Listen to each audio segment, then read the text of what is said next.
প্রত্যেক রেজাল্ট তো হয়নি, বরঞ্চ আরো 7-8 গোল বেশি হতে পারে।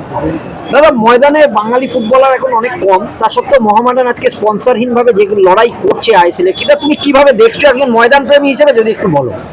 এখন এটার কোনো মানে হয় না, এটা এক্সকিউজ দিয়ে লাভ নেই। ওরাও অনেক স্পন্সর পেয়েছে একসময়, ঠিক আছে। ময়দানে বাঙালি প্লেয়ার নেই, তাই জন্য performance is the last word. আজকে যখন ওরা আই লিগ থেকে উঠেছিল আইএসএল, তখন তো প্লেয়ার খেলেছিল। একদমই তাই। তাহলে যুবভারতীতে আবার সাম্বা ঝড় অনেকদিন পর দেখা গেছে। টিম ভালো খেলছে, এই তো সবে শুরু। এটা ছোট লিগ, তাই প্রতিটি ম্যাচে জিততে হবে।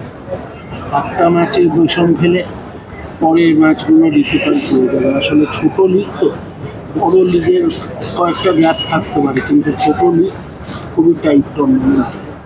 রফসান অ্যাটাকিংয়ের দুটো প্লেয়ার দেখা যাচ্ছে, এই যে ছন্দ, একটা দুরন্ত ছন্দ, মানে এটা এখনো সবে শুরু।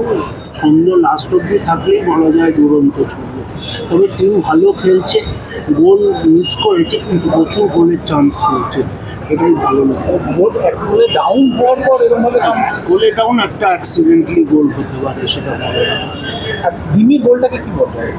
ভালো গোল, ডেফিনেটলি ডিমি গোল। আর ডিমি এই সিজনে অনেক ভালো খেলছে, অনেকটা ঝরিয়েছে, দৌড়াদৌড়ি করছে। আজকে রফসানকেও দেখা গেল অনেকটা সপ্রদীপ মহিমায়, কি বলবো রফসান আগের ম্যাচেও ভালো খেলেছে।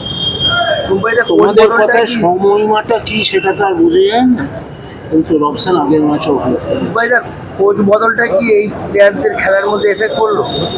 কোচ বদল, শোনো, সাংবাদিকরা যখন লেখে, সাংবাদিকের বসের চেঞ্জ হলে কি সাংবাদিকদের লেখাও চেঞ্জ হয়ে যায়? খুব প্লেয়ারদের মধ্যে মশলা থাকলে প্লেয়াররা ঠিক খেলবে।